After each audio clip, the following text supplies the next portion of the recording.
রাধার মনোহরি গোবিন্দ জয় জয়।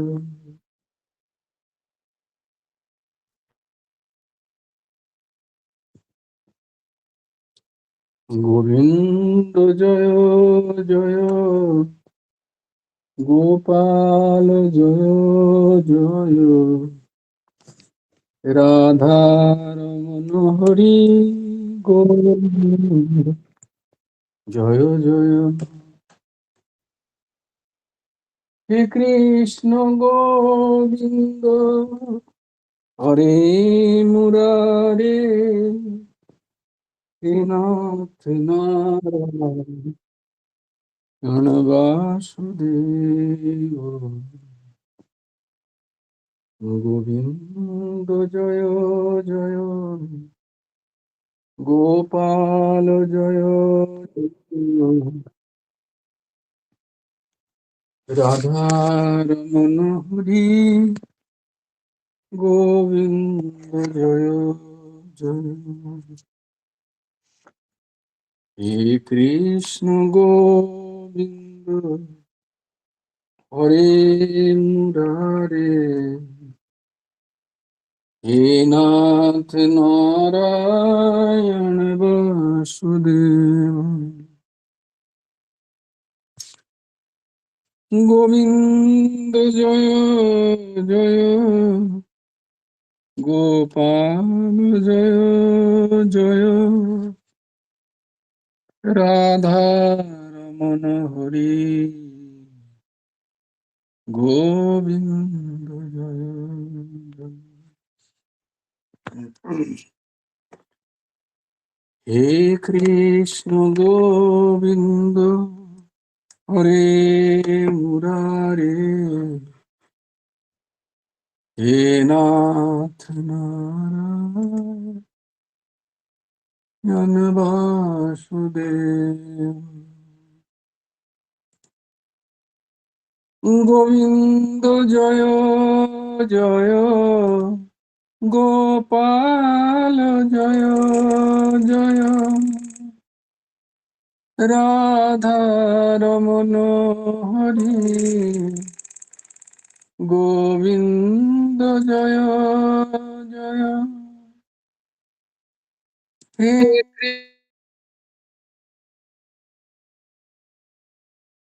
হরে মুরারে, হে নাথ নারায়ণ বাসুদেব, গুরুর্ব্রহ্মা গুরুর্বিষ্ণু গুরুর্দেব মহেশ্বর, গুরুর সাক্ষাৎ পরব্রহ্ম তস্मै শ্রী গুরবে নমঃ।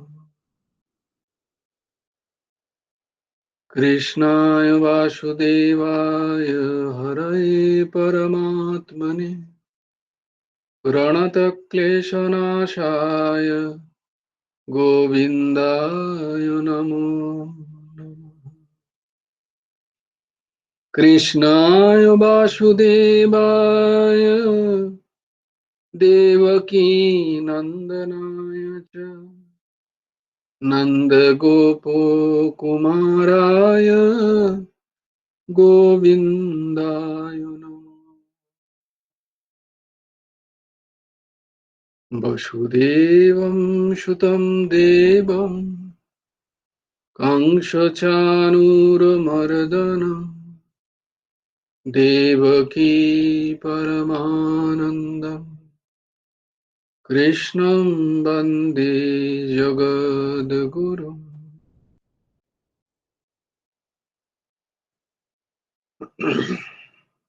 দামোদর মাসে পরমারাধ্য পরমহংস ঠাকুর শ্রী শ্রী হেমন্তদেব জিউর আবির্ভাব মাস। এই মাসে আমরা ঠাকুরের অহৈতুকী দয়ায় গীতা এবং ভাগবত দুটোরই চর্চার সুযোগ আমরা পাচ্ছি। এ এক পরম প্রাপ্তি। বলছে এই সংসারে আদি শঙ্করাচার্য ভগবান বলছে এই সংসারে ৩ টে জিনিস দুর্লভ। দুর্লভ, অতি দুর্লভ, অতি, অতি দুর্লভ। ৩ টে জিনিস। বলে কি, কি? বলে ১ম হচ্ছে মানুষ হওয়া। ১ম কি হওয়া? না মানুষ হওয়া। মানুষের মতো ২ টো হাত থাকলেই, ২ টো পা থাকলেই, মানুষের মতো দেখতে হলেই যে মানুষ হবে তার কোনো মানে নেই। মানুষ হতে গেলে মনুষ্যত্ব চাই, তাই না? যার মনুষ্যত্ব আছে তাকেই মানুষ বলা যাবে। যার মনুষ্যত্ব নেই, তার মানুষের মতো দেখতে হলেও তাকে মানুষ বলা যাবে না। এমনটা আদি শঙ্করাচার্য ভগবান বলছেন। এই মনুষ্যত্ব বা যেটা আমরা বিবেকের কথা বলছিলাম, এটার প্রাপ্তি হয় সৎসঙ্গ থেকেই। আগে আমাদের ঠাকুমা, দিদিমা তারা বসে, বসে এগুলো শেখাতেন। হুম? সেগুলোই আমাদের সারা জীবন কাজে দেখত। হ্যাঁ? পাড়ার পিতা, মাতা যারা বয়োজ্যেষ্ঠ তারা মনুষ্যত্ব শেখাতেন। এখন সবাই দৌড়েতে শেখাচ্ছে। মনুষ্যত্বের পাঠ কেউ পড়ায় না। হুম, তাই মানুষের মতো দেখতে হলেই যে তাকে মানুষ বলা যাবে তা কিন্তু নয়। হুম, উচিত অনুচিতের যদি বিবেক না থাকে, ঠিক বেঠিকের যদি ব্যবহারের বিবেক না থাকে, তাহলে সে মনুষ্য পদবাচ্য নয়। তাহলে এটা দুর্লভ। মানুষের শরীর পেয়েও মনুষ্যত্বকে ধরে রাখা বা মনুষ্যত্ব নিজের চরিত্রের মধ্যে নিয়ে আসা, নিজের ব্যবহারে, নিজের গুণের মধ্যে মানবিকতা, মনুষ্যত্ব এগুলোকে রেখে জীবনচরিত চালানো, এটা অতি দুর্লভ। না, দুর্লভ। এরপরে আছে আ কম্পারেটিভ, তারপর সুপারলেটিভ। তো কম্পারেটিভ কি না অতি দুর্লভ। অতি দুর্লভ কি জানো? এটা তো দুর্লভ। কারণ ৮৪ লক্ষ যোনিতে ৪ লক্ষ মনুষ্য যোনি, তার মধ্যেও ওই ৪ লক্ষ মনুষ্য যোনি পাওয়া যায়, কিন্তু মানুষ হওয়া যায় না। তো মানুষ হতে গেলে ৪ লক্ষ মনুষ্য জনের মধ্যে দুর্লভ এক আধটাকে খুঁজে পাওয়া যায়, যিনি মনুষ্য পদবাচ্য। মানে বেশিরভাগই এই আমার মতো স্বভাব মানুষ। তো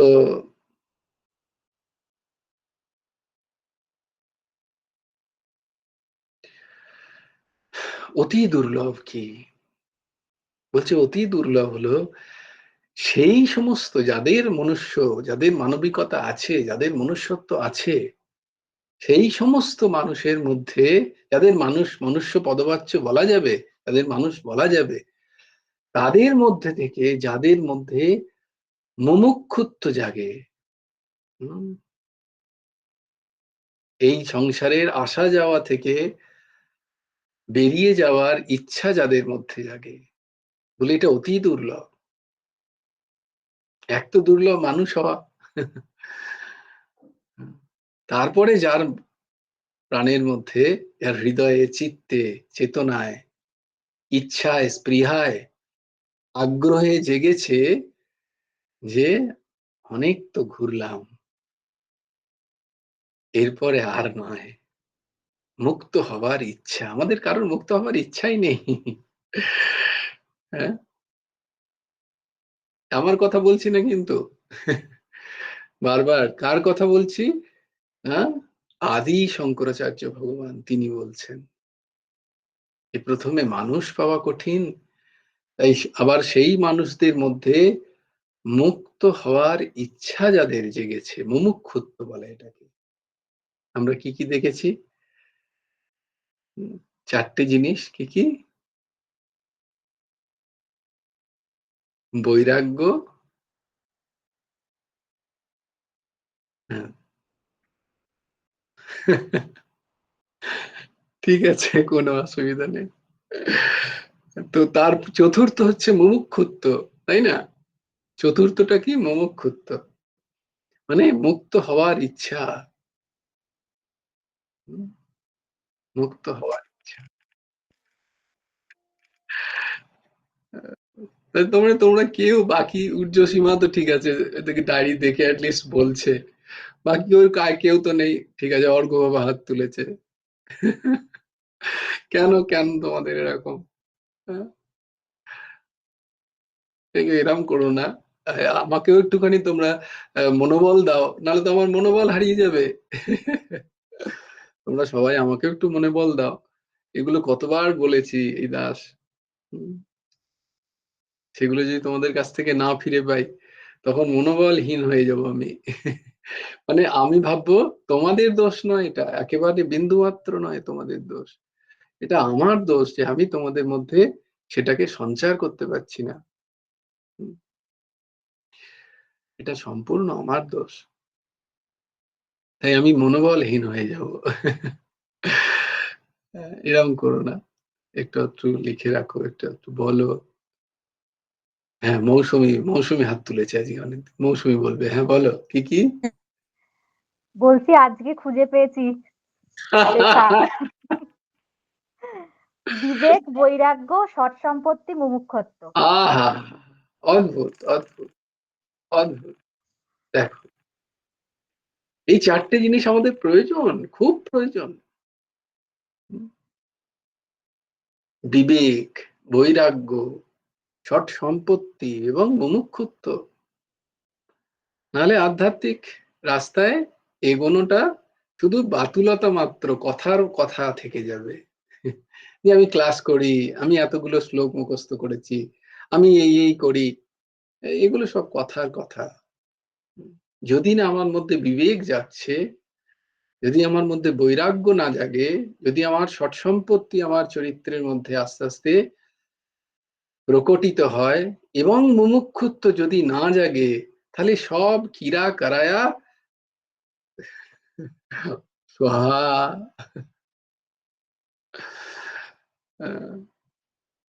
এইটা জাগছে কিনা তবে বোঝা যাবে যে আমি সিরিয়াসলি আধ্যাত্মিক পথে আছি।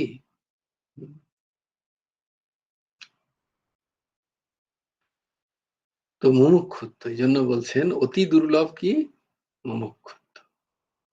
সেই সমস্ত মানুষদের মধ্যেও ভোগ প্রবণতা থেকে, এই সংসার থেকে বেরিয়ে যাওয়ার, সংসারের এই যে চক্র, পুনরপি জননম পুনরপি মরণম পুনরপি জননী জঠরে শয়নম ভজ গোবিন্দম ভজ গোবিন্দম গোবিন্দম ভজ মূঢ় মতে। তাদেরকেও মূঢ় বলছেন, কারণ তারাও বুঝতে পারছেন না। মনুষ্যত্ব তো আছে, মানবিকতা তো আছে, মানুষ পদবাচ্য, কিন্তু তারাও ভোগের মধ্যে, ইন্দ্রিয় ভোগের মধ্যেই এত সুন্দর অবসর মনুষ্য যোনি, সেটা তারা নষ্ট করছেন। হয়তো তারা সুন্দর কর্ম করছেন, তার জন্য তারা ভালো আরেকটা শরীর পাবেন, কিন্তু আসতে তো হবেই। ত্রিতাপ দগ্ধ তো, ত্রিতাপ তো তাদের দগ্ধ করবেই, ত্রিতাপ তো কাউকে ছাড়বে না। ত্রিতাপ কে বলবে? কতবার ত্রিতাপ ত্রিতাপ করি, কে বলবে এই ত্রিতাপ কি? কন্যা কুসুম বলবি? না, ও আগে হাত তুলেছিলি? আজকে মৌসুমী খুঁজে পেয়েছে diary. Very good, very good. খুব সুন্দর। হ্যাঁ বল, কন্যা কুসুম মা বল। আদি দৈবিক, আদি ভৌতিক আর আধ্যাত্মিক। বাহ, খুব সুন্দর। তাহলে ত্রিতাপ হচ্ছে আধি দৈবিক, আধি ভৌতিক, আধ্যাত্মিক তাপ। এই তাপ তো ছাড়বে না, শরীর নিলে এই তাপ থাকবেই। তুমি যতই সাবধানী হও, এই জগৎ সংসার হচ্ছে পাপময়। কারণ এখানে মনুষ্য শরীর হয়ই তাদের, যাদের পাপ এবং পুণ্য দুই আছে, তারাই মনুষ্য শরীর পায়। যদি অতি পুণ্য হয় তাহলে দেব শরীর পাবে, যদি খুব পাপ হয় তাহলে নরক যোনি পাবে। আর দুটো যখন মোটামুটি সামঞ্জস্য থাকে তখন মনুষ্য শরীর প্রাপ্ত হয়।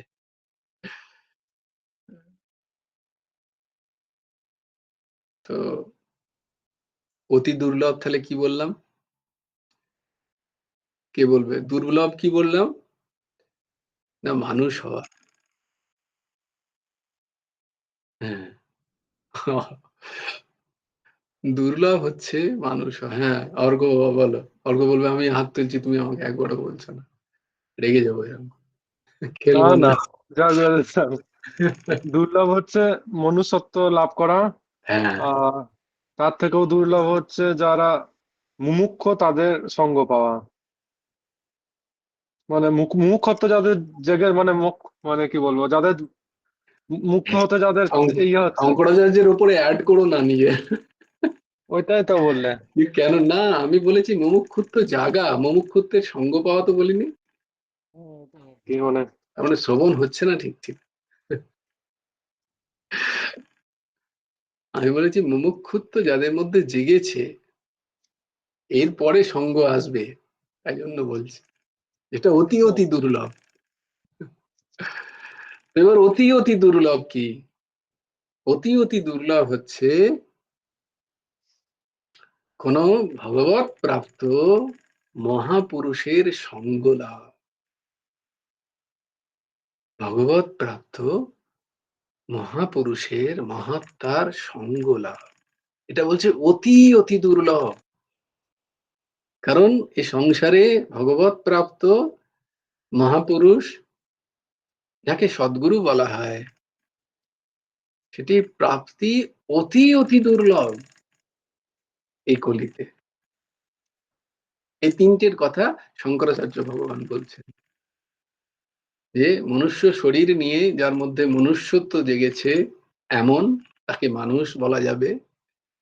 দ্বিতীয় হচ্ছে সেই সমস্ত মানুষদের মধ্যে যাদের মধ্যে মুমুক্ষুত্ব জেগেছে, যাদের চিত্তে, কতগুলো আমি তাও বললাম, তাও চিত্ত, স্পৃহা, ইচ্ছা, কতগুলো ভাষার প্রয়োগ করলাম, তারপরেও বলছে যে তো যাদের চিত্তে, মনে, হৃদয়ে জেগেছে মুমুক্ষুত্ব, মুক্ত হবার বাসনা, অতি দুর্লভ। এরপরে হচ্ছে অতি অতি দুর্লভ কি না, ভগবত প্রাপ্ত মহাপুরুষের সঙ্গ, অতি অতি দুর্লভ। সৎসঙ্গ সত্যি খুব দুর্লভ। সতের সঙ্গ অতি অতি দুর্লভ। শতাম প্রসঙ্গাত মম বীর্য হৃৎকর্ণ রসায়নী কথা। যে সঙ্গে ভগবানের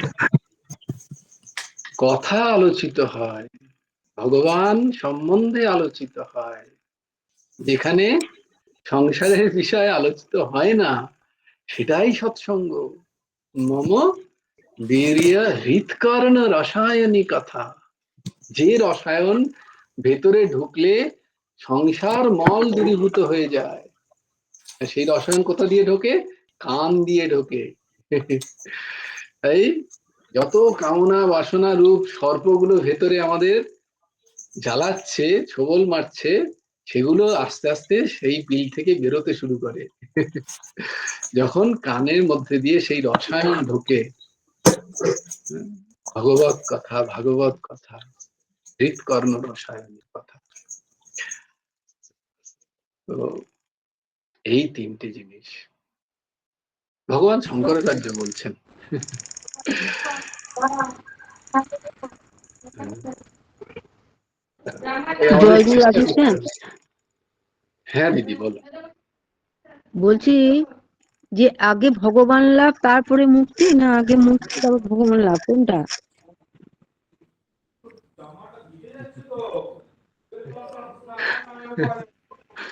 তোমার কোনটা করতে ইচ্ছা করছে সেটার উপর নির্ভর করছে। আমি বুঝতে পারছি না কোনটা চাইবো ভগবানের কাছে। আমি ভাবছি ভাই তো বলছে, তারপর আমি দেখি তো কি বুঝতে পারছি না, আমিও এটা বুঝতে পারছি দারুণ না। প্রশ্ন দিদি। যে আমি কনফিউজ, আমি চাইবো কারকে, কি যে মুক্তি ওই তো চাইবো না ভগবান মুখস্থ চাইবো? এটা দারুণ প্রশ্ন, দারুণ প্রশ্ন। না, আগে তো মুক্তি চাইতে পারি না, ভগবানকে না পেয়ে মুক্তি চাইলে তো সে ভগবানের সাথে আর সেরকম করে দেখতে পাবো না তো, সেই জন্যই জিজ্ঞেস করছি আর কি, তো কোনটা আগে তাহলে জীবনে দেখো তোমার তোমার তোমার প্রশ্ন এবং তোমারই উত্তরের মধ্যে তোমার উত্তর লুকিয়ে আছে। হ্যাঁ সেটাই এই বলছি তো, সেটা আমাকে একটু ভালো করে বলো, আমি বুঝতে পারছি না। মুক্তি যদি চাও, মুক্তি হয়তো পেয়ে যেতে পারো, কিন্তু ভগবত দর্শন না হলেও হতে পারে। হ্যাঁ, কিন্তু ভগবত দর্শন যদি হয় তাহলে মুক্তি অবশ্যম্ভাবী। হ্যাঁ। তাহলে তাহলে আমার কোনটা যেখানে করবো? এক প্রাপ্তিতে হ্যাঁ, দুটো প্রাপ্তি হয়ে যাচ্ছে, আমি সেইটা চাইবো না। হুম, আমি মুক্তির স্বাদ নিয়ে যদি ভগবত দর্শনই আমার হলো না, তাহলে আমি মুক্তি কেন চাইতে যাব? তাহলে ভগবানকেই চাইবো, সেটাই বলছি। হ্যাঁ, তাই জন্য তাই হ্যাঁ, জন্য বারবার তোমাদের একটা কথা বলি, তোমাদের আশা করি এটা লিখে রাখো ভালো করে। আমি লিখবো কি, এখানে কিছু নেই আমার কাছে তো এখন। কেন নেই? কেন নেই? নেই মানে কি, আমি ওই পেন না নেই, নাতনি এসব কেমনি এই নেই। ফাঁকিবাজি তারপর চলবে না। এই ফাঁকিবাজি করতে করতে তো এতদিন চলে গেল। হ্যাঁ সত্যি তাই, চলে গেছে তাহলে অনেকদিন। আর কতদিন ফাঁকিবাজি চলবে? কেন খাতা নেই তোমার কাছে একটা পাতলা ছোট? কেন তোমার কাছে পেন না নেই? আছে, তুমি ক্লাস করছো, কোনো অজুহাত চলবে না। আমি আমি এখানে আছি, দেখলাম তুমি ওখানে আছি। বকছো। আমার কাছে যদি মোবাইল থাকতে পারে, তাহলে আমার কাছে একটা খাতা পেন থাকতে পারবে না? কি অবস্থা আমাদের, চিন্তা করো।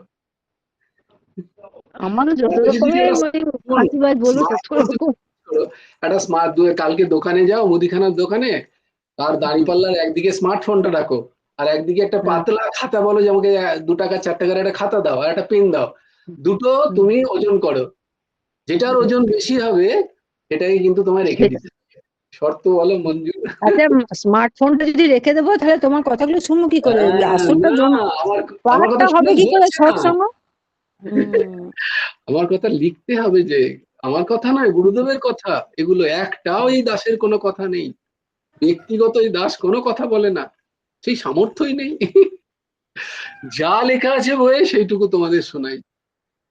না না, ব্যাখ্যার তুমি তো ক্ষেত্রে ঠিকই বলো যেহেতু সব, আমি পারি না ব্যাখ্যার লিখতে। ক্ষেত্রে যেহেতু শ্রবণ মনন থাকে, তাই জন্য ওটাকে ব্যাখ্যা করতে পারে এই দাস, গুরুদেবের অতি দয়ায় তাঁরই শক্তি সঞ্চারে, এইটুকুই যা। হ্যাঁ, হ্যাঁ, সত্যি তাই। কিন্তু কিন্তু মেনটেন করতে হবে খাতা। হুম। না আমি বলছি যদি উদ্যোগীর কাছ থেকে আমি জেরক্স করে নিই সব, তাহলে হবে না? ভক্তের না, হবে না, হবে না।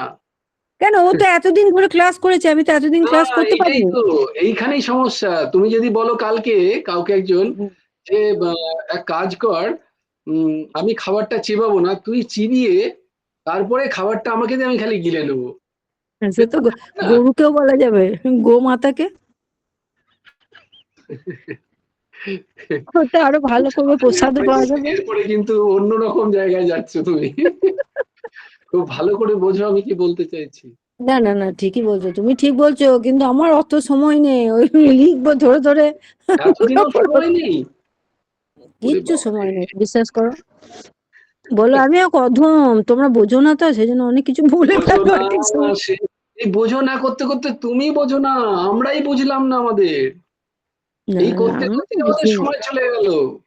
হুম, তাহলে সময় তো অর্ধেক কবে আর পেরিয়ে গেছে। সময় পাবে? হ্যাঁ, আবার কবে সময় পাবে? ঠিক আছে, চেষ্টা করবো কাল থেকে। না, কালকেই কিনে আনবে একটা দু ঠিক টাকার আছে। খাতা আর 1 টাকার পেন। হুম। আরে নাতনির খাতা যে নেবো তার উপায় নেই, নাতনির সব বই খাতা সব স্কুলে থাকে, ওদের আবার এরকম নিয়ম, তাহলে চিন্তা পরীক্ষার করো। আগের দুদিন, নাতনির পরীক্ষার আগের উপরে দুদিন দেবে। ডিপেন্ড করবে তা নয়, তুমি নাতনির উপরে ডিপেন্ড করছো। না না, দেখবো কালকে ডায়েরি, ওই জামাইকে বলবো একটা ডায়েরি এরম দিতে। করে না। সবাই মেনটেন কর প্লিজ। আমি তোমাদের সবারকে হাত জোর হ্যাঁ করছি। হ্যাঁ, ঠিক তোমরা একটা আছে। ক্লাস করছো কেন এগুলো জানবে না তোমরা? হুম, তোমাদের যদি না না কিছু শেখো তুমি তাহলে যখন এই বলো ক্লাস তখন করতে মনে হবে। থাকে, তারপরে ভুলে যায়। তাহলে লাভ কি হচ্ছে? কারণ তোমরা তো ভুলে যাবে। হ্যাঁ, কিন্তু ভুলে যাচ্ছি তো। শ্রবণ শ্রবণ তো রাখতে পারছো না, তাই জন্য তো বারবার বলছি যে লেখো, হুম, হুম, লিখে হুম, রাখো কথাগুলো। হুম। এই যে চতুঃসম্পত্তি যেটা তোমরা বলতে পারছো না তুমি, কতবার হ্যাঁ, বলতে বলেছি পারছি। বেদান্তের এই কথা, এবং হুম, ব্যাখ্যা করেছি প্রত্যেকটা এক একটা। বিবেক কাকে হুম, বলে, হুম। বৈরাগ্য কাকে বলে, সম কাকে বলে, দম কাকে বলে, উপরতি কি, তিতিক্ষা কি, সমস্যা, তারপর কি, দুর্লভ কি বললো, যেটা বললো অতি দুর্লভ কি? হ্যাঁ তারপরে হচ্ছে সম দম উপরতি তিতিক্ষা, আর কি গো, শ্রদ্ধা সমাধান। শ্রদ্ধা এবং সমাধান কি, হুম, প্রত্যেকটার ব্যাখ্যা করা আছে সংজ্ঞা অনুযায়ী। সেগুলো তোমরা যদি না লেখো তোমাদের মনে থাকবে না তো। মনে থাকছে না, এটা তাহলে মানে কেন সত্যি থাকছে না? কথা। কারণ তোমাদের ইম্পর্টেন্স চর্চা নেই। হুম, না। গুরুত্ব দিচ্ছে একটাই না। কারণ, একটাই কারণ, সেটা হচ্ছে তোমরা এই কথাগুলোতে তোমাদের তোমাদের কি বলবো, মহত্ব বুদ্ধি নেই। হুম। না না, এগুলো যদি স্মরণ মননও নেই আমাদের। মহত্ব আমরা বুদ্ধি থাকতো, সারাদিন রান্না করতে আর যে কাজ আমার করতে করতে সব আমার ভুলে যাচ্ছি। মাসের শেষে আমি ক টাকা পাবো সেটা তোমার হুম, মনে আছে কি নেই বলো? না আমি সেটাও পেনশন মনে নেই ও আমি। পেনশনে ক টাকা পাই কেউ জানে কি? জানে না। সে নিশ্চয়ই জানে আমার মাইনে এত টাকা হওয়া দরকার। একটা টাকা কমলে গিয়ে ব্যাংকের ম্যানেজারকে গিয়ে বলবে এবারে একটা টাকা কম হলো কেন? হুম, কারণ আমার তাতে মহত্ব বুদ্ধি আছে। শোনো দিদি, এই বলো। জন্যই আমাদের এই স্থিতি। আমাদের স্থিতি আসছে না কেন? হুম, এতদিন আমরা সঙ্গ করছি, এতদিন আমরা শ্রবণ করছি, মনন করছি, কিন্তু তবু আমাদের স্থিতি নেই কেন? আমাদের বিবেক জাগছে না, আমাদের বৈরাগ্য নেই কেন? করেছি। হুম, কারণ আমরা এই কথাগুলোকে গুরুত্ব দিইনি। হুম, আমরা যে বিষয়কে গুরুত্ব দিই আমাদের মনে থাকে, এটাই স্বাভাবিক। এটা তোমার আমার নয়, এটা সমস্ত মনুষ্যত্বের সমস্যা। এবং যারা যারা সৎসঙ্গ করে সিরিয়াসলি তাদের সমস্যা এটা। কারণ আমরা গুরুত্ব দিই না কথা। যদি আমি গুরুত্ব দিই তাহলে আমি কোনো দিন ভুলবো না। হতেই পারে না যে হুম, ভুলে যাবো। এটা কখনো হতে পারে না। এটাও এটাও আবার আমার এই দাসের কথা নয়, এটাও সৎসঙ্গের মহাপুরুষদের কথা। যে সৎসঙ্গের কথাগুলোকে আমরা গুরুত্ব দিই না বলে আমাদের সেগুলো মনে থাকে না। তাই 1000 বার শুনলেও আমাদের কোনো দিন মনে থাকবে না, কারণ আমরা এগুলোকে গুরুত্বই দিই না।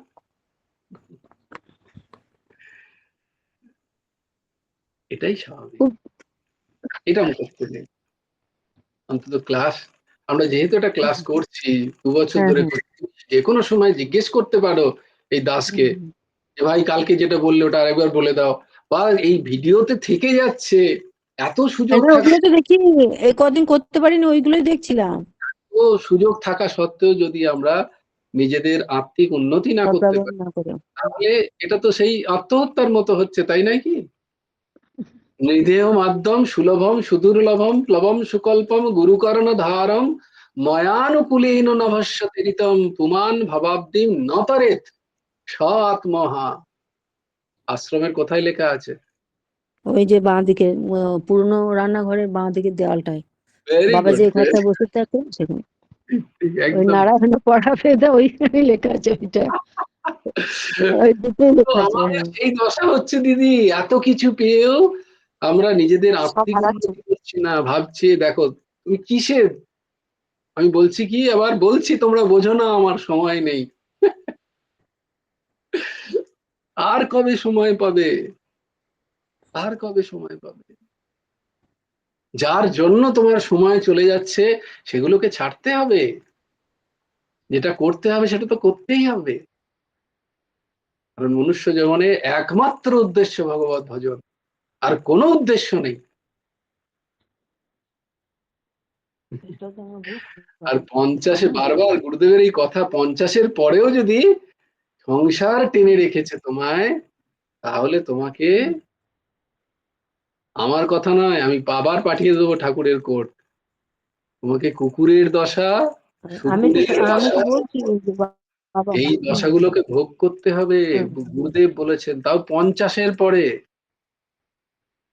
বানপ্রস্থের কথা বলছেন তিনি, যদি সংসার বিষয়ে আমার রস থাকে এখন, তাহলে আমাকে এগুলো ভোগ করতে হবে। ঠাকুরের এই কথাগুলো বাজে না কেন তাহলে? যাকগে, বলার উদ্দেশ্য যে এটা, আর দিদিকে ভেবো না যে দিদির এটা দশা, এই দশা সবাইকার। দিদি বলছে তাই, আমাদের সবার এই দশা। যত বেশি মনে হবে এইটার পরে করে নেব, আচ্ছা আচ্ছা ঠিক আছে, ছেলে পিলে মানুষ হয়ে যাক, তারপরে শুরু করে দেবো ভজন। আচ্ছা ছেলে পুলে মানুষ হলো না, ছেলে এদের বিয়েটা তো দিতে হবে অ্যাটলিস্ট। মেয়েকে দেখবে, ছেলের মেয়েকে দেখবে, মেয়ের ছেলেকে দেখবে, না না এদের বিয়েটা দিয়ে সেটেল করে দিই, তারপরে ভজন করব। আচ্ছা বিয়ে দিয়ে সেটেল হয়ে গেল, তারপরে কি হলো, তুমি কোথায় গেলে ভজনে? বলে না না, আরে নাতি নাতনি হয়েছে, কে সামলাবে, ছেলে বৌমা দুজনেই চাকরি করে, কে সামলাবে বলো, আমি ছাড়া আর কেউ নেই, বোঝো। এবার নাতি নাতনিকে মানুষ করো, তুমি হয়ে গেলে আয়া, এবার সামলাও ঘর। হ্যাঁ, এই তো আমাদের দশা, কোনো দিন ভজন হবে না। গুরুদেব বলছেন সংসারের এই সমুদ্র বারবার আছাড় দেবে আমাদেরকে। আমাদের যদি মনে হয় যে এই সমুদ্র শান্ত হয়ে যাওয়ার পরে তখন চান করব, তাহলে কোনোদিন স্নান হবে না। এই সবের মাঝখানে করে নিতে হবে, সময় বার করতে হবে। সময় নেই এর কোনো অজুহাত চলবে না। 24 ঘন্টা তোমার না কাছেও আমি বকলমা দিয়ে দিয়েছি, বলছি আমি গুরুদেবকে বকলমা দিয়ে দিয়েছি, আপনি যা ভালো বোঝেন আমাকে করিনি। বুঝেছো? নাহলে পারছি না, আমার হচ্ছে না, আমি আমি ডাকতে আর পারছি না, আমি আর নাম কিছু করতে বলতে পারছি চাই না। না দিদি, এগুলো আমার, আমাকে সরি, ক্ষমা। খুব দুঃখিত না তোমার। না, আমাকে ক্ষমা করো যদি আমার আমি এই এক দাসের কোনোভাবে কোনো কথা তোমার যদি না খারাপ লেগে না থাকে। না তোমরা গুরুদেবের না, চরণাশ্রিত, তোমাদের কোনো চিন্তা নেই, বিন্দু মাত্র কোনো চিন্তা প্রয়োজন নেই। সদ্গুরুর যারা তোমাকে আমি ভরসা চরণাশ্রিত, পাই না, ওই জন্য তো আমাকে বিন্দু মাত্র চিন্তা নেই, কোনো চিন্তা নেই, কি জানি হ্যাঁ কি যে হবে। কিচ্ছু জানতে হবে না তোমাকে। যিনি জানার তিনি জেনে গেছেন, যেটা হবে তিনি জানেন, তোমাকে জানতে হবে না। যাকে ভালো থেকো। হ্যাঁ, তো জয় গুরু আমরা রাধেশ্যাম। দেখলাম কি এই তিনটে জিনিস অতি দুর্লভ। এই তিনটে জিনিসকে আমাদের খেয়াল রাখতে হবে, যে মনুষ্য শরীর পেয়ে মনুষ্যত্ব অর্জন, মনুষ্যত্বের বিকাশ, মানবিকতার বিকাশ নিজের চরিত্রে, তারপরে কি মুমুক্ষুত্ব, মুমুক্ষুত্ব এই সম্পত্তিকে নিজের মধ্যে নিয়ে আস্তে আস্তে নিয়ে আসা, তারপরে কি ওই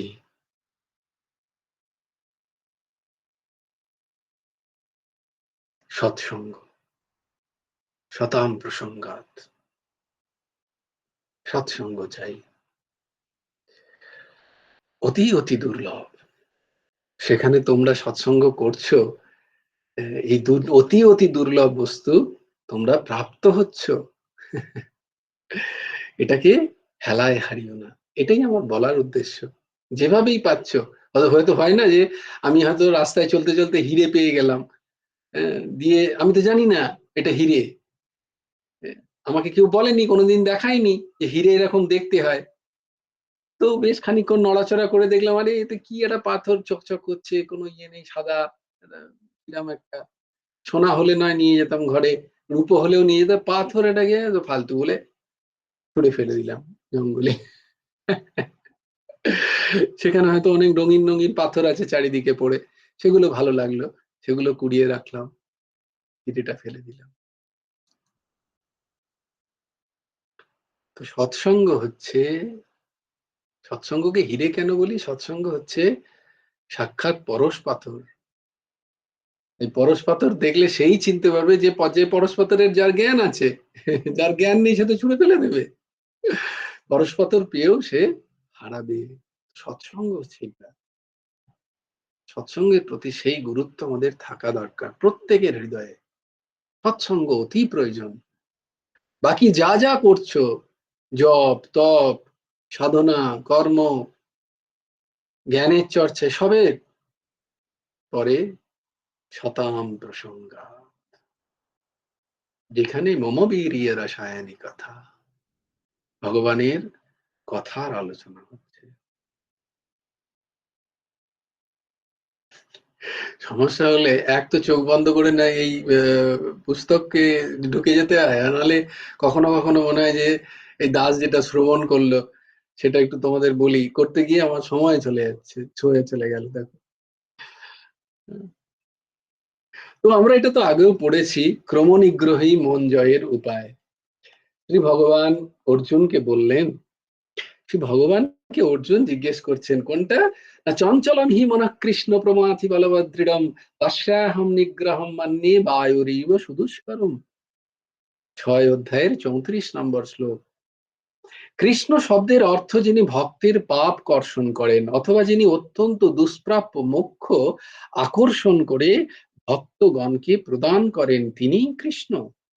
অতএব চিত্ত চাঞ্চল্য দুর্নিবার হলেও কৃষ্ণ তাহা দমন করিয়া অপ্রাপ্য সমাধি সুখ প্রদান করতে পারেন।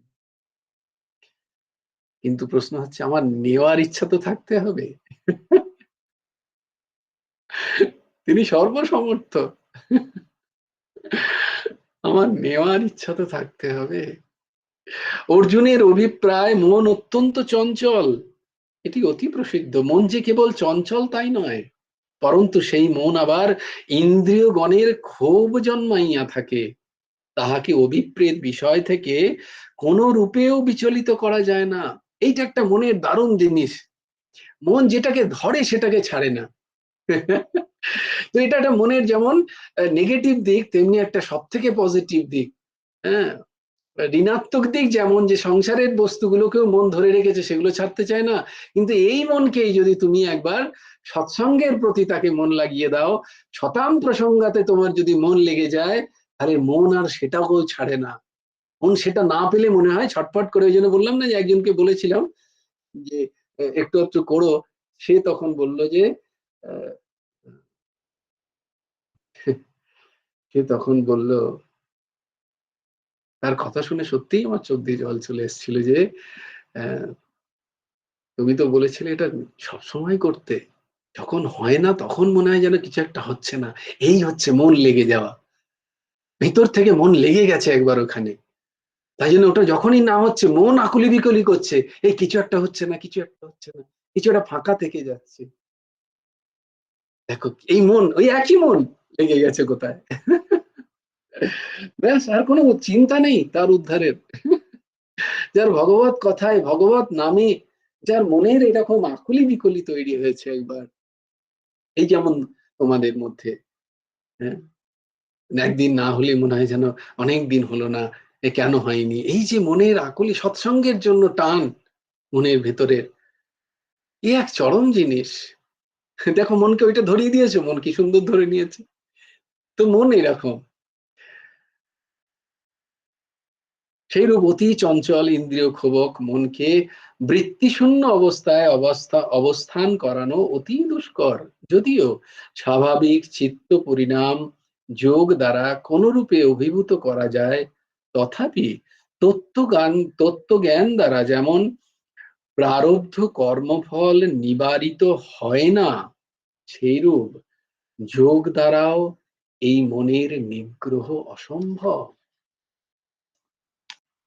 মনকে হঠাৎ নিরোধ করা যায় না। তুমি বলবে কালকে আজকে কালকে আমি একদম মন বসিয়ে নেব, বলে হবে না।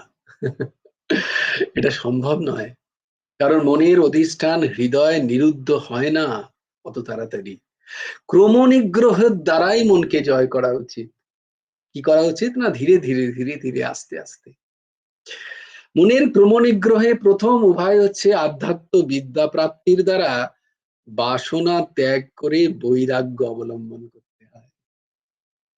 আজকে একজন বলছিল, দুদিন আগেই সে শুরু করেছে কাজ, বলছে যে আমার দ্বারা হচ্ছে না, আমার কান্না পাচ্ছে, আমি কি বন্ধ করে দেবো, আমার কি হবে না। আরে এই তো সবে শুরু করলে, আমি কাল থেকে আজ থেকে ধ্যানে বসেছি, আমার কাজ থেকে কি সমাধি লেগে যাবে? আমার হচ্ছে না, আমার সমাধি লাগছে না, আর ধ্যানে বসলেই আমার যত বাজে বাজে কথা মনে পড়ে। তুমি কি বললে বলো তো, বরং আগে ভালো ছিল, এখন ধ্যানে বসলে তো আরো উল্টো পাল্টা যত ভুল ভাল কথা সব ওই সময় আসে। তাহলে কি আমার দশা কিছু হচ্ছে না? বলে না না না, বলে তোমার ধ্যান হচ্ছে, তার মানে। কারণ যেগুলো আছে সেগুলো তো বেরোতে হবে, আর যখন বেরোবে সেগুলো তো উপলব্ধি হবে তোমার মধ্যে, যেগুলো বহুদিন ধরে লুকিয়ে লুকিয়ে আছে। প্র্যাকটিস চাই, সাধন চাই, দুম করে হয়ে যাবে। আর কালকে শিখলাম আজকেই আমি হয়ে যাব ধ্যানী, একদম সমাধিতে পৌঁছে যাব? কখনো হবে না। ধীরে ধীরে ধীরে ধীরে ধীরে ধীরে আস্তে আস্তে আস্তে আস্তে করতে হয়। মনের ক্রম নিগ্রহে অবলম্বন করতে হয় বৈরাগ্য, বাসনা ত্যাগ করে। সেই কথাই তো এখানে বারবার বলা হয়। সেটা যারা লেগে থাকে, যাদের ভালো লাগে তারা লেগে থাকে সৎসঙ্গে, যারা ভালো লাগে না তারা সৎসঙ্গ থেকে চলে যায়। বিভিন্ন অজুহাত উপভোগ। আত্মবিদ্যার দ্বারা সমস্ত পদার্থের মিথ্যাত্ব জ্ঞান হয়। তাহলে পদার্থের মিথ্যাত্ব জ্ঞান যদি চাই, তাহলে আত্মবিদ্যারও প্রয়োজন আছে। আর সেইটাই আমরা সংগ্রহ করছি শ্রীমদ্ ভগবদ গীতার দ্বারা। এবং আত্মার সত্যতা উপলব্ধি হয়। আধ্যাত্ম জ্ঞান যাহার নেই, সে দ্বিতীয় উপায় সাধু সঙ্গ করি। তাহলে যার এই আধ্যাত্ম জ্ঞান আমরা যারা পাচ্ছি না, যারা আমাদের পক্ষে আমরা বুঝতে পারছি না, তারা কি করবে? না বসে থাকবে গিয়ে সৎসঙ্গে গিয়ে চুপচাপ, বলে আমি আমি বুঝতে পারছি, বলে ঠিক আছে কোনো অসুবিধা নেই। তাই জন্য বলি না যে এই সৎসঙ্গে এসো তোমরা, এই সৎসঙ্গে না, যে কোনো সৎসঙ্গে গিয়ে ঘুমলেও কাজ। এখানে যদি ঘুমও পায়, যদি ঘুমিয়েও পড়ো, তাতেও এক আধবার যখন শুরুতে নাম নাম হবে, যখন শেষে নাম হবে, তখন তো অ্যাটলিস্ট নামটা ঢুকবে। খানিকক্ষণের জন্য তো চিত্ত মিথ্যা সংসার থেকে, অনিত্য সংসার থেকে নিত্য ভগবানের নামের প্রতি লাগবে, সেটাই লাভ, সেটাই না কম কি। কিন্তু আমি যদি সৎসঙ্গ থেকেও দূরে থাকি, আমার যদি আধ্যাত্ম চর্চাও না হয়, তাহলে কি করে হবে? সাধুগণ পুনঃ পুনঃ উপদেশ দান দ্বারা অবুদ্ধ ও বিস্তৃত বিষয়ের স্পষ্টতা সম্পাদন করিয়ে থাকে। দেখো এইটা তাড়াতাড়ি কেন বললাম আমি, যে এইটাই হচ্ছে গুরুদেবের বিভিন্ন যে বইগুলো যখন আমরা পাঠ করছি, গীতা যখন আমরা পাঠ করছি, এই প্রত্যেক জিনিসই বারবার ফিরে ফিরে আসছে। আর তাই জন্য তোমাদের বলছি তোমরা মেনটেন করো ডায়েরি, কারণ এটাই সৎসঙ্গের কাজ। সেখানে একই জিনিস ফিরে ফিরে আসবে, কিন্তু প্রতিবার যদি সেটা আমার নতুন মনে হয়, তাহলে তো হয়ে গেল, তাহলে কবে আমার হবে সেটাকে পুরনো। তাই জন্য এই দাস তোমাদের বলে, দেখো আগে অনেকবার বলেছি, কেউ বলো, এটার বলার উদ্দেশ্য এটা নয় যে তোমাদেরকে ছোট করা বা তোমাদেরকে ধরা, আমার কোনো অধিকার নেই বিন্দু মাত্র। এটার বলার উদ্দেশ্য বা বারবার তোমাদেরকে বলার উদ্দেশ্য যে তোমরা বলো, তার উদ্দেশ্য হচ্ছে তোমাদের মননের সুবিধা, তোমরা মনন করো। এটা ইম্পর্টেন্ট, এই জিনিসগুলোকে জানতে হবে। না জানলে চলবে না, এমনটা গুরুদেবই বলছেন। তাই জন্য বারবার বলা যে বলো, তোমরা বলো সবাই, না বললে হবে না। সাধুগণ তাই জন্য বলছেন পুনঃ পুনঃ উপদেশ দান দ্বারা অবুদ্ধ, যা আমার বোধ হয়নি, এবং বিস্তৃত, বারবার আমি হারিয়ে ফেলছি আমার স্মৃতি থেকে, এই বিষয়ের স্পষ্টতা স্বচ্ছ হয়ে যাবে তখন আমার কাছে ধারণাগুলো, সেগুলো সম্পাদন করেন। শাস্ত্রে বলা আছে চিত্তরূপ বৃক্ষের দুটি বীজ, একটা প্রাণ স্পন্দন আর একটা বাসনা। বলো পরে কোনদিন আমি জিজ্ঞেস করবো চিত্তরূপ বৃক্ষের দুটো বীজ কি কি। একটা হচ্ছে প্রাণ, হ্যাঁ, জয়গুরু দাদু স্যার, কালকে খাতা নিয়ে লিখে নেবো। তাকে আরেকবার শুনবে তুমি কালকে। হ্যাঁ, বেশ বেশ। চিত্তরূপ বৃক্ষের দুটি বীজ, প্রাণ স্পন্দন আর বাসনা, তাদের মধ্যে একটি ক্ষীণ হলে শীঘ্রই অন্যটি ক্ষীণ হয়। তাহলে বুঝতে পারছো কেন বলা হচ্ছে, কেন আহার শুদ্ধির কথা বলা হয়, কেন বারবার সৎসঙ্গের কথা বলা হয়, একই জিনিস বারবার কেন বলা হয়? তার কারণ হচ্ছে এইটা, যে চিত্তের এই বীজগুলোকে মারা, বীজগুলোকে এমন ভাবে করে দেওয়া যাতে এই বীজগুলো অঙ্কুরোদ্গম না হয়, যদি হয় তাহলে আমাদের আধ্যাত্মিক পথ থেকে এরা বিচ্যুত করবেই করবে। প্রাণ স্পন্দন অভ্যাস দ্বারা নিরুদ্ধ হয়, আর বাসনা জয়গুরু। ত্যাগের জন্য বৈরাগ্য অবলম্বন করতে হয়। এজন্য ভগবান বললেন অভ্যাসেন তো কৌন্তেয়। কি বললেন?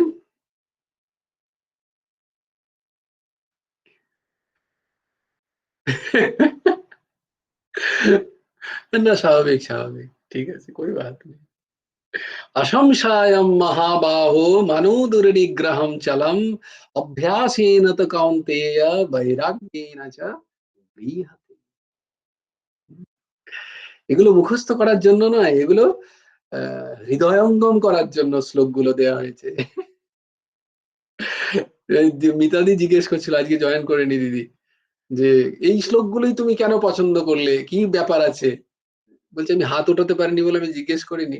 তো সেদিন ফোন করে আমাকে, আমি ফোন করেছি, জিজ্ঞেস করছে দিদি যে তুমি এই শ্লোকগুলোকেই কেন বললে, কয়েকটা মাত্রই উঠে উঠে। আমরা এগুলো খুব পপুলার শ্লোক, তাই জন্য। তো এগুলোকে মুখস্থ করার জন্য নয়, এগুলো ঠোঁটস্থ করার জন্য নয়, এগুলোকে হৃদয়ঙ্গম করার জন্য, যে কখনো যদি দরকার হয় হৃদয় থেকেই শ্লোক চলে আসবে। এগুলোকে তাই জন্যই সময় দেওয়া হচ্ছে, এগুলো মুখস্থ করার জন্য নয়। এর মানের সাথে সমস্ত শ্লোকটাকে হৃদয়ে থাকবে একবারে। যখনই এই সম্বন্ধে কোনো প্রসঙ্গ আসবে হৃদয় থেকে বেরিয়ে আসবে এই শ্লোক। আহা,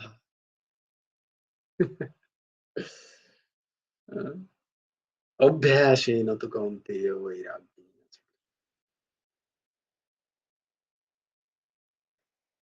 তাহলে আমাদের আজকে কি ইনফরমেশন পেলাম আমরা? চিত্ত বৃক্ষের দুটি বীজ। আমি কি কালকে না কালকে জিজ্ঞেস করবো না, অত ভেবো না। আমি 6-7 মাস পরে আবার জিজ্ঞেস করবো।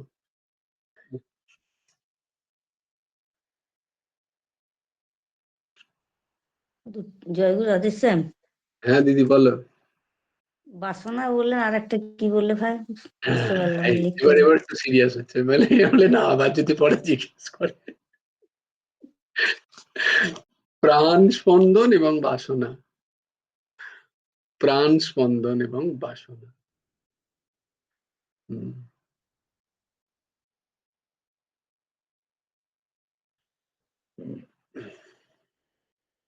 আমরা কালকে কোন প্রসঙ্গ শ্রবণ করেছি কথাসার ভাগবতী কথা থেকে? ওম সচ্চিদানন্দ। পুত্রের পরিণতি। হুম হুম হুম কুবের পুত্রের পরিণতি।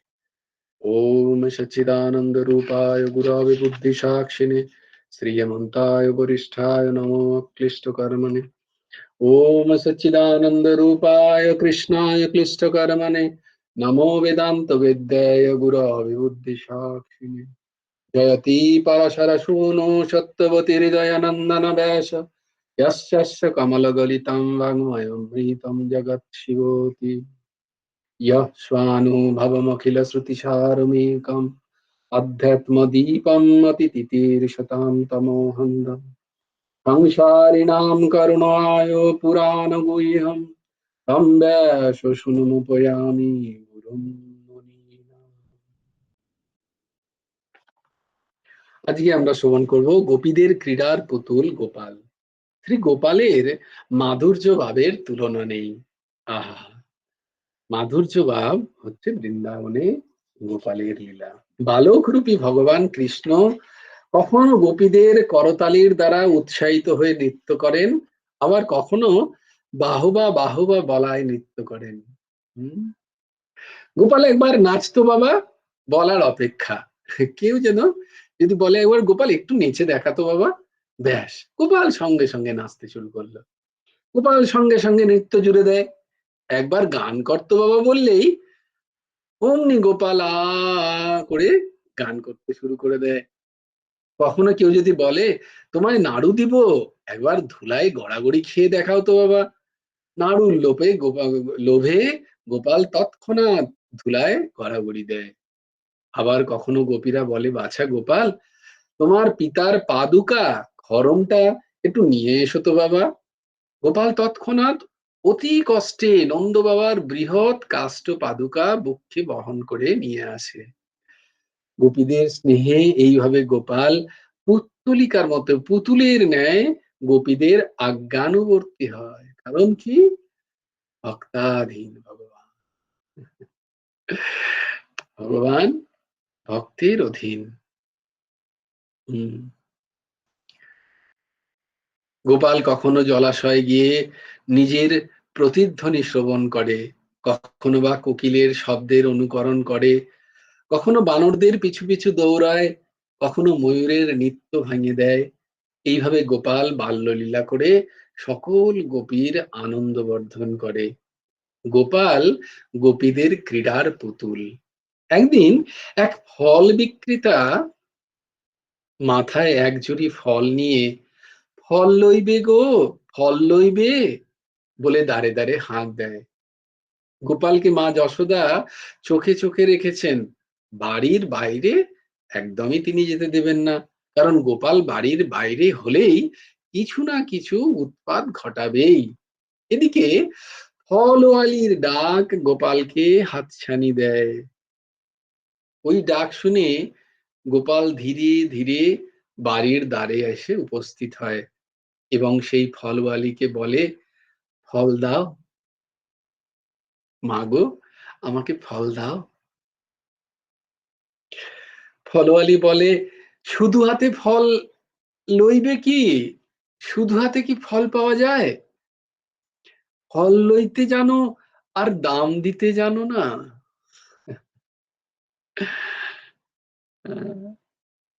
ফলওয়ালি বলছে ভগবানকে যে তুমি ফল নেবে আর দাম দেবে না।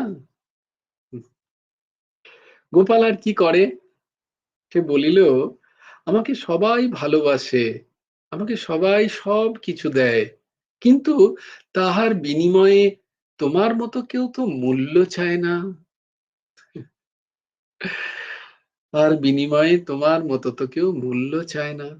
ফলওয়ালি বলল, ওসব বুঝি না, মূল্য দিতে হবে, তবেই আমি ফল দেব, না হলে আমি দেব না।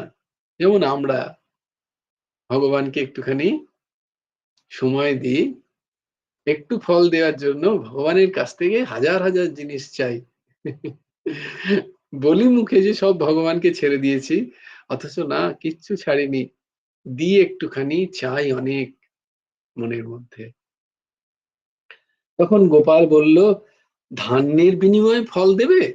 আমি যদি একটু ধান এনে দিই, তুমি দেবে একটু ফল? সে বলল, তা দিতে পারি, ঠিক আছে, ধানের বিনিময়ে ফল দেব। তখন গোপাল ছুটে গিয়ে অঙ্গনে উঠানে যে ধানের রাশ ছিল তা থেকে এক অঞ্জলি ধান নিয়ে চললো। এদিকে ধানগুলি গোপালের আঙুলের ফাঁক দিয়ে সব একটি দুটি করে পড়ে যেতে লাগলো।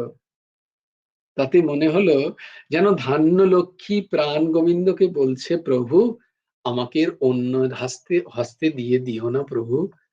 যা হোক, গোপালের লক্ষ্যস্থলে পৌঁছবা মাত্র হস্তের সব ধান্য শেষ হয়ে গেল। এই নাও বলে হাত দুখানি ফলের ঝুড়িতে ঝেড়ে দেওয়া কালীন মাত্র দু একটি ধান ফলের ঝুড়িতে পড়ে। আর কোনো ধান নেই তার অঞ্জলিতে, সব ধান পড়ে গেছে।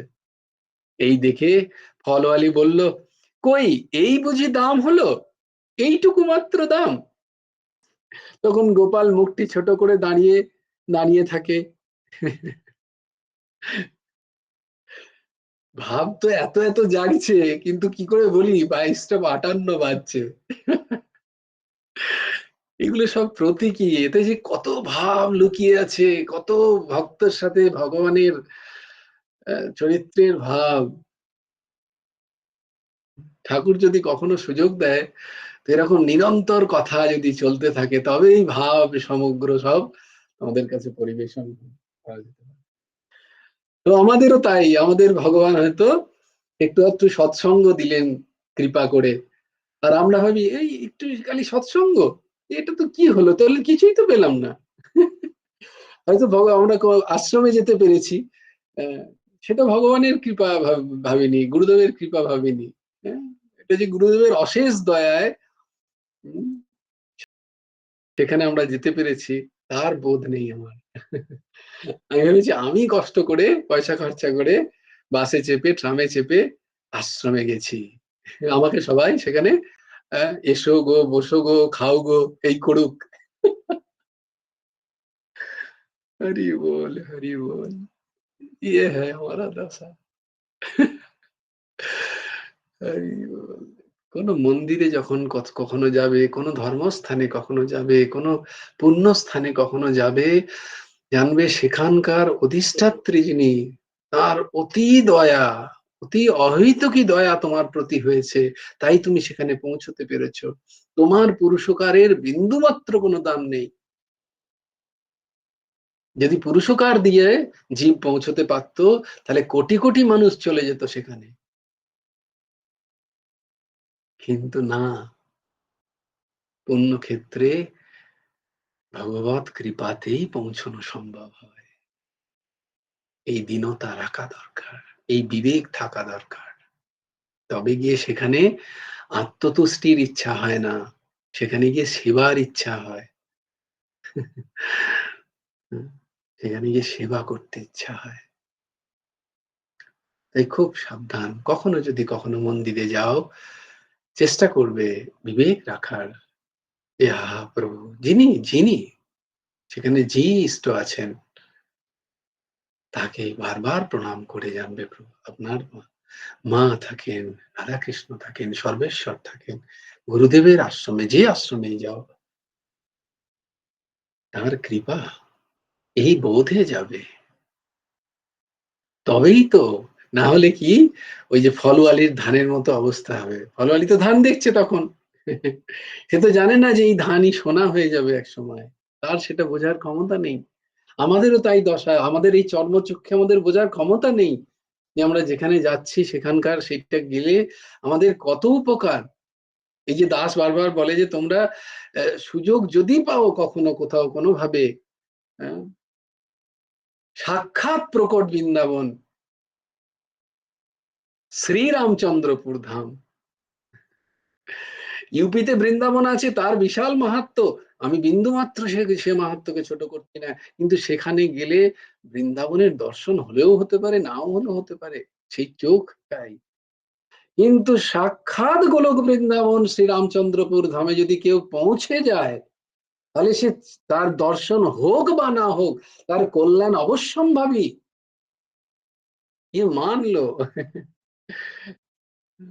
এই দাসের কথা মেনে নাও, কোথাও যেতে হবে না, কষ্ট করে কোথাও যাওয়ার দরকার নেই। যদি সুযোগ হয়, পয়সা হয়, সময় হয়, শ্রীরামচন্দ্রপুর ধাম অবশ্যই সেখানে গিয়ে তার ধুলো মেখে এসো। ব্যাস, এটা সবাইকে বলতেও পারো।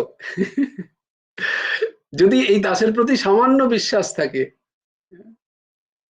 সেখানে গিয়ে কোনো পয়সা দিতে হবে না, কিচ্ছু করতে হবে না,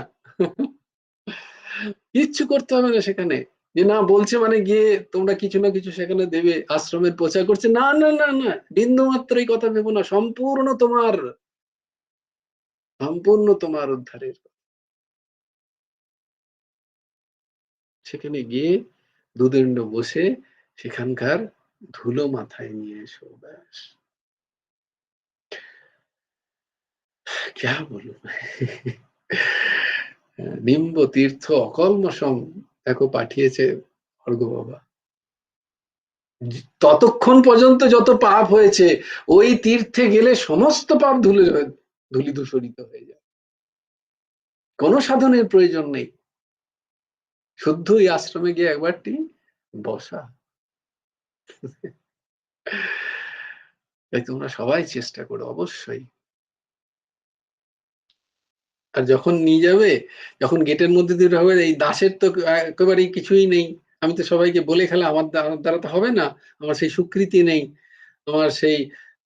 আমার সেই লোভ নেই, মম সম কন কুটিল খাল কামি, তাই জন্য সেখানে প্রবেশও নেই আমার। তাই জন্য যদি তোমরা যাও, তোমাদের মনের মধ্যে দিয়ে একবার বলবে যে না, যে কেউ কাকু বলো, কেউ জেঠু বলো, কেউ ভাই বলো, কেউ মামা বলো, কেউ স্যার বলো, এই স্যার বলেছে বলে এলাম, ব্যাস, তাহলে আমারও হয়ে গেল খানিকটা। তো তোমাদের কৃপায়, এই দাসের কৃপা উদ্ধার হয়ে যাব। এই জন্য বলছি, সবাই চেষ্টা করো যেতে, যারা যারা তোমাদের সাথে আছে, হুম, মাতা পিতা ভাই বন্ধু আত্মীয় পরিজন, এদিক ওদিক ঘুরতে যাওয়ার ছলে বলো চলো না ওই দিকটায় যাই, ওইখানটায় বেশিক্ষণ নয়, 5-10 মিনিট কাটাবো, দিয়ে চলে যাব, হয়তো আরো 500 টাকা খরচা হবে গাড়ির। বলে কিছুই না, মাত্র 5 মিনিট ওখানটায় গিয়ে বসবো, তারপর চলে যাবো। বলে এখানে কি আছে, কিছুই তো নেই। বলে কিছু থাকতে হবে না, একটা একজন আছে সে বলে মাঝে মাঝে যেতে, এখানে কিছু একটা আছে যেটা দেখা যায় না। এইভাবে যাও, আমার কথা বিশ্বাস করে যাও, আত্মীয় স্বজন সবাইকে, সবাই তো ঘুরতে যাই, কিছু না কিছু খরচা তো করি আমরা, পারি নাকি আমরা একবার যখন সুযোগ করে 2 মাসে 3 মাসে একবার গিয়ে সাক্ষাৎ বৈকুণ্ঠ ধাম। ये मान लो मेरी बात। জয় গুরু আদেশ স্যার। अरे रोए ना जाए। হ্যাঁ বলো। সবাইকে এটা বলতে গেলে বলবে এখন তো আর বাবা নাই, কি করতে যাব। এই যে সবার মনে প্রশ্ন, যেগুলো আমি বললাম সেগুলো বলবে, যেগুলো এই দাস বললো। যদি আমি কিছু বলি বলবে ও ও ওর গুরুদেব তো ও নয়, ও তো এই নতুন করে নিয়েছে, ওই জন্য ওদের নিয়ম আলাদা আমাদের আলাদা। না না, কত এইসব নিয়ম টিয়মের জন্য তো বলিনি। না না আমি যে বৃন্দাবনে কি কোনো একজন গুরুদেব আছেন নাকি? না না আমি যে যে সব কিছু করি, ওরা ওরা ভাবে যে আমাকে হয়তো কোনো আশ্রম থেকে চাপ দিয়ে করাচ্ছে, কি কিছু নতুন নিয়ম আছে। ওরা বলবে আমাদেরকে তো কিছু বাবা বলে যায় না, আমাদেরকে তো সবই সব ও কিছুই করতে হ্যাঁ বলেছে। হ্যাঁ হ্যাঁ হ্যাঁ, না এইরকম সেটা ঠিক ওদের আছে, মনে প্রশ্ন। কিন্তু তাদেরকে বলতে পারো একবার তো আশ্রম তো ঘুরতে যেতে পারিস।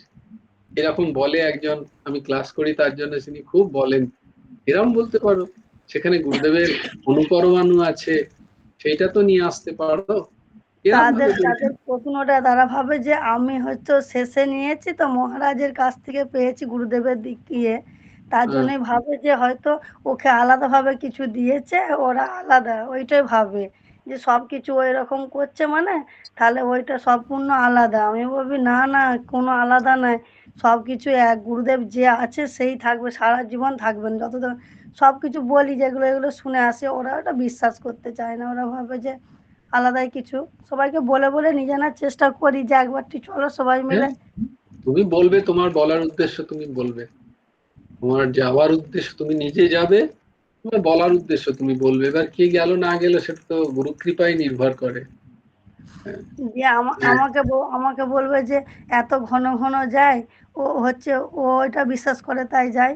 আমি বলি সবাই একটু বিশ্বাস করলেই তো হয়। যে ও বলবে যে ও কত ঘন ঘন যাচ্ছে, তার মানে ওকে গুরুদেব হয়তো আমাকেই হয়তো ডাকছে, ওদেরকে ডাকে না। হ্যাঁ, না অবশ্যই জয় গুরু অবশ্যই রাধে সবাই শ্যাম। যাবে, শ্রীরামচন্দ্র সাক্ষাৎ গুরু বৈকুণ্ঠ। সেই ফলওয়ালি বললো এই বুঝি দাম হলো, তখন গোপাল মুখটি ছোট করে দাঁড়িয়ে থাকে। ফলওয়ালি তখন গোপালকে বলে, বাছা তুমি যদি আমাকে একবার মা বলো ও আমার কোলে বসো, তবে তোমাকে ফল দিব।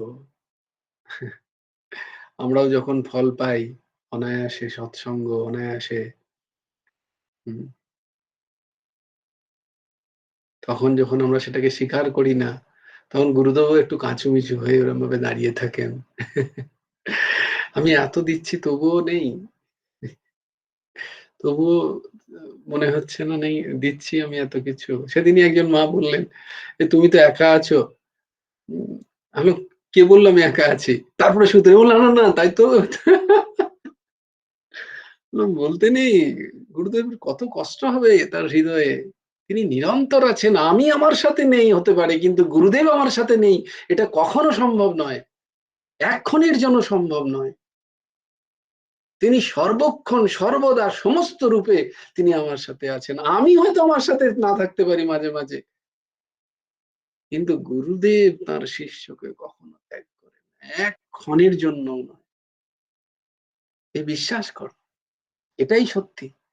এর মধ্যে কোনো অতিরঞ্জন নেই।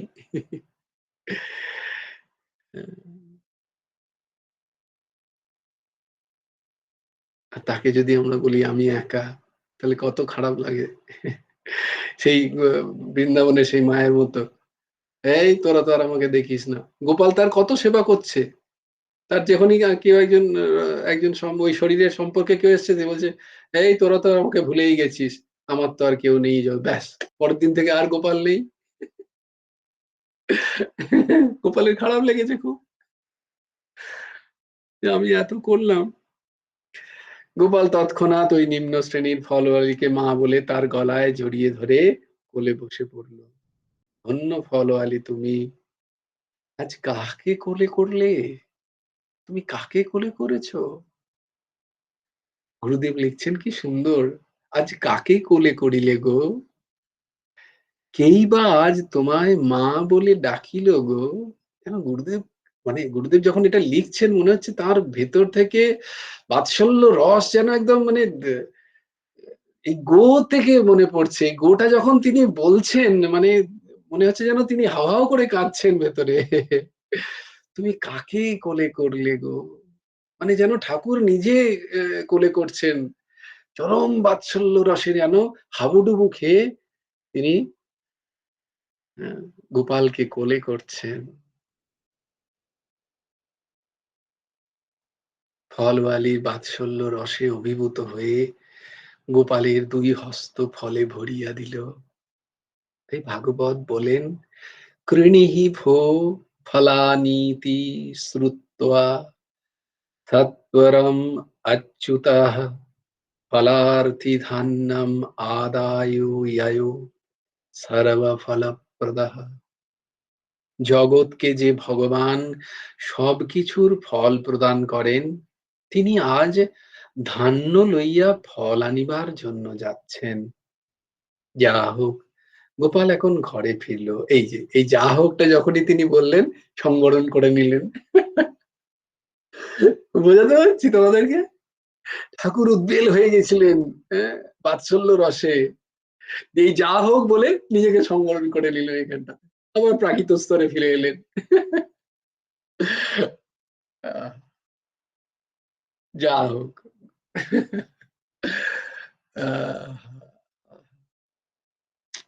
গোপাল এখন ঘরে ফিরিল। ফলওয়ালিও ঝুড়ির দিকে তাকাতেই দেখল যে ঝুড়িতে কয়েকটি সোনার ধান্য পড়ে আছে।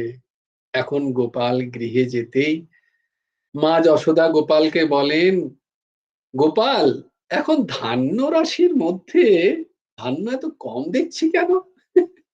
মনে হচ্ছে একটু কিছু ধান কম হয়ে গেছে কি ব্যাপার? কারণ মা তো দেখেছে গোপাল ওরকম ভাবে ধান নিয়ে যাচ্ছিল আর সব পড়ে যাচ্ছে। তাই গোপালকে বলছে, একটু ধান কম মনে হচ্ছে, কি ব্যাপার বলতো গোপাল? গোপাল বললো, তা তো জানি না মা, নিশ্চয়ই চড়াইগুলো ধান্য খেয়ে থাকবে। যশোদা মা বলেন, উঠানের ধান ছিল কেবা হরে নিল? গোপাল উত্তরে বলিতেছেন, কি করে জানবো মাগো, চড়াই নেমেছিল। জয় জয় শ্রী রাধে, জয় জয় শ্রী সীতারাম। মনে হয় না এই এই ভগবানের কথা লীলা মনে হয় না যেন নিরন্তর শ্রবণ করতেই থাকি। অদ্ভুত। জয় জয় শ্রী রাধে, জয় জয় শ্রী রাধে, জয় জয় শ্রী সীতারাম, হর হর মহাদেব। ভজ গুরু হেমন্ত দেব রাধে শ্যাম, জপ হরে কৃষ্ণ হরে রাম। জয় জয় শ্রী রাধে, জয় জয় শ্রী রাধে, জয় জয় শ্রী রাধে। হরি বলো, হরি বলো, হরি হরি বলো। জয় গুরুদেব, জয় গুরুদেব, জয় গুরুদেব। জয় জয় পরমংশ ঠাকুর শ্রী শ্রী হেমন্ত দেব, জোর জয়। জয় গুরু রাধে শ্যাম বংশী বিভূষিত করান্নবনীরদাভা পীতাম্বরা দরুণ বিম্ব ফলধর পূর্ণেন্দু সুন্দর মুখাদরবিন্দ নেত্রা কৃষ্ণাৎ পরাৎ কিমপি তত্ত্বহং ন জানে ध्येयं सदा परिभवग्नमभीष्टदोहं तीर्थास्पदं शिवविरिञ्चिनुतं शरण्यं भृत्यार्थाहं प्रणतपालो भवद्दिपोतं वन्दे महापुरुषते चरणारविन्दं व्यक्ताशुदुत्वज सुरेक्षितराज्यलक्ष्मीं धर्मिष्ठार्यवचसा जदगादरन्नम् मायामृगं दैतयप्सितमन्वधावत् वन्दे महापुरुषते चरणारविन्दम् नमो ब्रह्मण्य देवाय गो ब्रह्मण्य हिताय च जगद्धिताय कृष्णाय गोविन्दाय नमो नमः कृष्णाय वासुदेवाय हरये परमात्मने प्रणतक्लेशनाशाय गोविन्दाय नमो नमः अहमेवासमेवाग्रे नान्यद् यद् सतसत्परं पश्चादहं यदेतच्च यो वसिष्येत सोऽस्म्यहम् ऋतेर्थं यत् प्रतीयेत न प्रतीयेत चात्मनि तद्विद्यादात्मनो मायां यथा भासो यथा तमः यथा महन्ति भूतानि भूतेषु चावचेष्वन् प्रविष्टान्न प्रविष्टानि तथा तेषु न तेष्वहम् एतावदेव जिज्ञास्यं तत्त्वजिज्ञासुनात्मनः अन्वयव्यतिरेकाभ्यां यत्स्यत् सर्वत्र सर्वदा जय गुरु राधे श्याम राधे श्याम राधे श्याम श्याम श्याम राधे राधे राधे कृष्ण कृष्ण कृष्ण राधे राधे जय गुरु राधे श्याम श्री गुरार्पणमस्तु श्री हेमंत देवार्पणमस्तु जय गुरु राधे श्याम সবাই ভালো থেকো সুন্দর থেকো